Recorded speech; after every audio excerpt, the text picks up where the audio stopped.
So a little while back, I made a video about Debbie Grayson and how she's the perfect character or the best character in Invincible. And a lot of people, they agreed with that fact that, yeah, she might not have superpowers, she might not have this or might not have that, but her character itself is borderline perfect. She's amazing.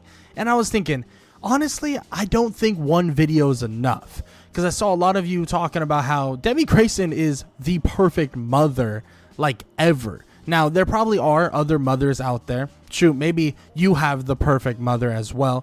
Maybe there's a different superhero mother that you know and you're like, this is the perfect mother. But in my eyes, Debbie Grayson is the perfect mother, especially the perfect mother for a superhero. And I know a while back I made a video about why Adam Eve's parents were like the worst, right? Like how to not be a parent to a superhero. But Debbie Grayson is legitimately the one-for-one reason and the know-how of how you would be a parent to a superhero. For starters, she's a human. She is not a god. She is not a powerful being. She doesn't have superpowers. She doesn't have any of that.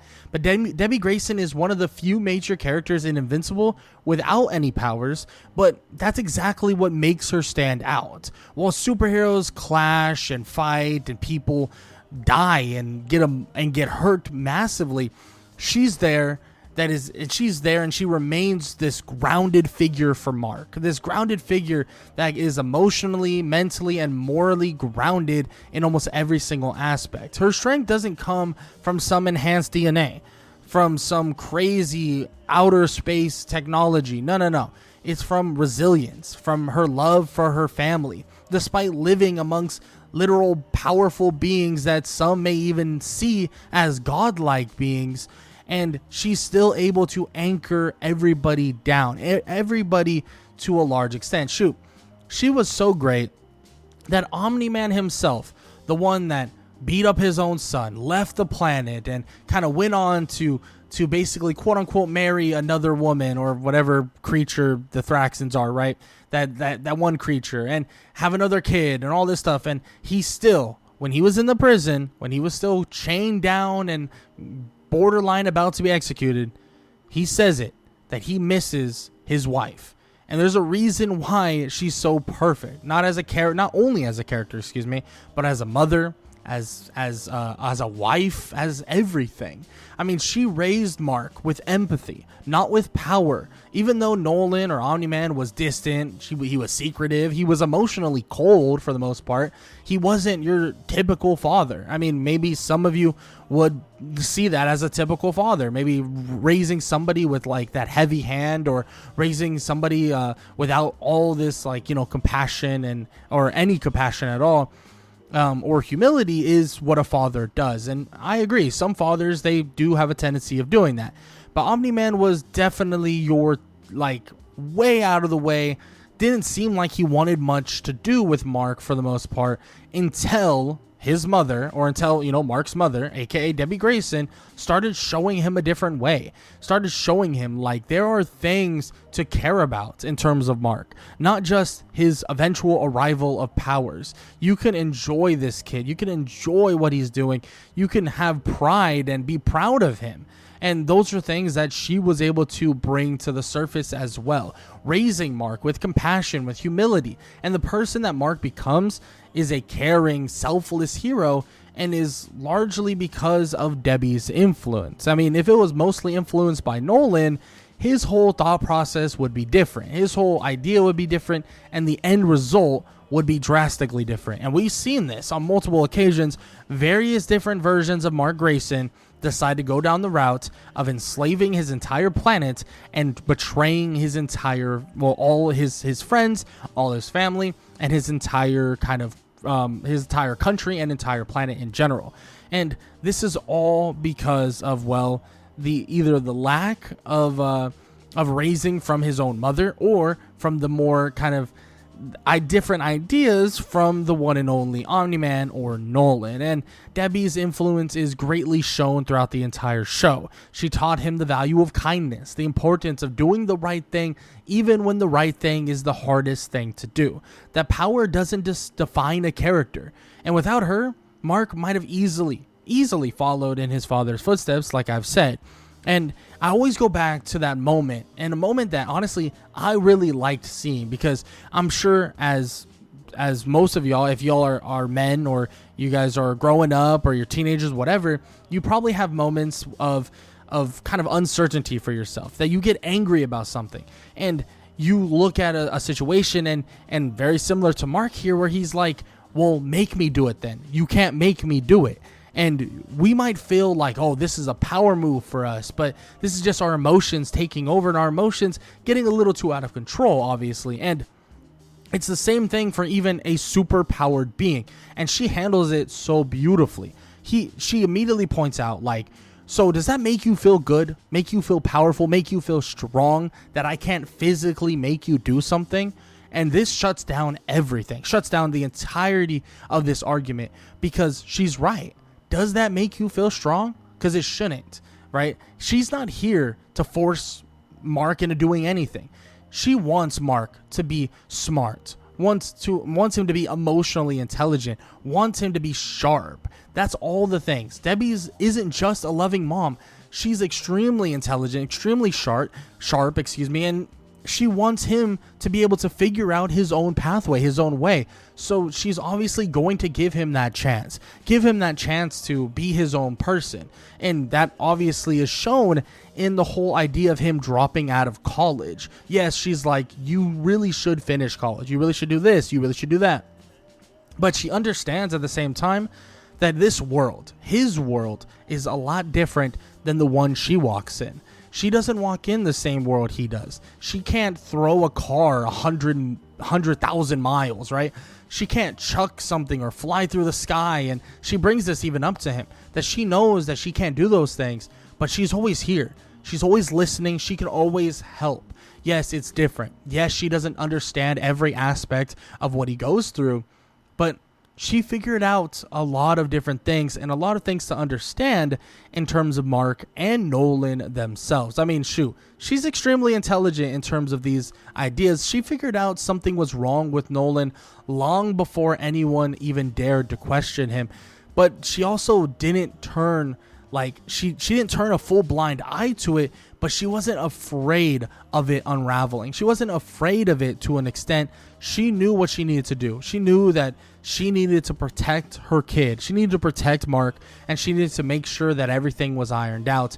And the thought of everything unraveling and destroying itself almost to a large extent, she knew what she had to deal with. And she knew her number one job was to protect her son. And that makes her such an amazing mother. It wasn't, I'm fearful of my husband. It wasn't, I'm terrified and I want to, protect myself. No, all she could think about is protecting her son, protecting the one that she loves so dearly and so much. And it makes her so perfect, because she doesn't want her son to go out and risk his life to try to stop this impending threat. But she knows that she can't necessarily stop him, so she might as well try to help guide him and prepare him for whatever is to come. And these are things that she continues to instill in him till forever, right? Like, that's literally what happens the entire time. And Debbie has experienced one of the most brutal portrayals imaginable. The man she loved for decades turned out to be an alien conqueror who saw her as a pet, and yet she didn't break. Does she cry? Does she get upset? Does she drink? Of course. Every single normal person would go through waves of emotions, waves of grief and hardship, all of these things. But the one thing she never did was never gave up, because she understood that she needed to help Mark. She needed to help him figure out what was going on, especially because he was a teenager. He was trying to figure things out himself. She wasn't going to just freak out or lose a sense of herself, and that's the farthest thing from what she actually ends up doing.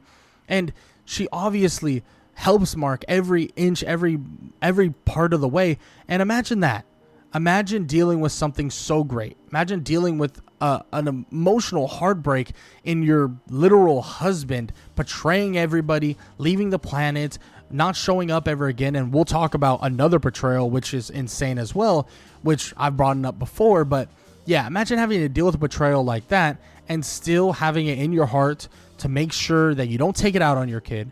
You don't take it out on him. You treat him with all the love and respect, even though, guess what? Half of what you're mad at, half of, well, obviously Nolan himself is within your kid, right? That is half Nolan. And that's the way, that's a lot of the ways that some people will look at it. Like, that is still a reminder of the man that betrayed you, the man that left you and called you a pet and belittled you and looked at you like you were nothing at the end of the day before he left. But still, she doesn't look at it like that. She supports him through every little bit of trauma that they both endured, and her pain became fuel to really help her son heal and help her son figure things out that maybe he wouldn't have figured out in the first place, and probably would have ended up going to a very dark place at the end of the day. And like I said, she protects Mark. Yes, even from Nolan himself, she protects Mark. And yes, she's powerless to stop it physically, but emotionally, she's going to do everything she possibly can. She never blamed Mark for anything. She never, pushed him to forgive or understand his father and what he was doing or what he was going through or whatever was happening. She knew that every emotion that Mark was going through was valid, and she understood that. And that's one big thing for parents as well, is understanding an emotion, right? Understanding that whatever is going through the head of the teen or whatever, head of your son, daughter, whatever, is just having an understanding of it. Just understand that sometimes it is literally from nothing. Sometimes it is literally from something. These two different things, they're two very different possibilities. But yes, Debbie Grayson is great at it because she understands where Mark is coming from. She understands where the anger comes from here, or, the want to give up on something here, where it comes from. And she understands, like, the life that he lives is a lot more or a lot different than what she ever would have expected for her own children and what she ever would have expected for herself. And it's so great because this is one thing a lot of people do, and it's really hide that vulnerability. But Debbie doesn't hide the vulnerability, and that's what makes her really powerful, right? Yes, she does break down. Yes, this is real. This is all real. She yells, she screams, she gets upset. These are things she goes through, and she doesn't necessarily hide it, but she also doesn't let it be a burden to her own son. She is honest. She doesn't suppress her pain or pretend to be perfect for the sake of appearances. She doesn't do any of that. Shoot, she's honest and clear and upfront immediately. And yes, does it make things awkward sometimes? Of course. But honestly, it's better to be honest and upfront than hide things away in that dark little, like, kind of space that you may hold resentment to. I mean, shoot, even Debbie kind of just immediately brings up the fact, like, oh, I know you and Adam Eve are having sex. Like, I know. In which, of course, that's an awkward moment and a very, very odd thing to point out. But it's a lot easier to do that and tell her, and her be like, it's fine, I get it, blah, blah, blah, you're a teenager, or you're an adult now, and you're this, that, you're that, right? Yeah, like, you're 18, you're 19, you can do whatever you want, right? To an extent, you can do whatever you want. In which, at least she understands, and she just brings it up and rips the Band-Aid off, because she's like, there's no point of you trying to sneak around, make it all weird, make it all awkward, just make things easier in that regard. And I think that's a very, very big staple for her as a perfect mother. I mean, the moral foundation that the series builds for her is amazing. And I could even bring up the fact that she takes on a child that is legitimately not even hers and tells Mark, like, I got it covered. I'm going to take care of him. I'm going to, like, help him. I'm going to help guide him, which obviously that's what she does with Oliver. And Oliver has his own issues. And that's like a whole other thing, because Oliver did grow up just a tiny bit with Nolan, with her other mother, right? The first little bits of his life was watching his brother and his father fight to protect the planet that he was born on and all this stuff. And still, she is able to really help Oliver as well become, quote unquote, a normal kid, at least to an extent, a normal kid. And that's something that she really, like, phones home about, is you're allowed to be normal. You're allowed to live life normally just for a little bit. Just because you're different Just because you have powers, just because you have this, just because you have that, doesn't mean you shouldn't be granted the chance to be a normal kid, a normal teen, or this or that or anything, right? You still get that chance. And it proves day in and day out that Debbie Grayson really is the perfect mother, and she really is an astounding woman in general. But I would love to hear what you guys have to say. Do y'all think Debbie Grayson is the perfect mother? Do you think perfect mother is a little bit of an overstatement? Maybe you think it's a little bit of an understatement? I would love to hear what you guys have to say in the comment section below.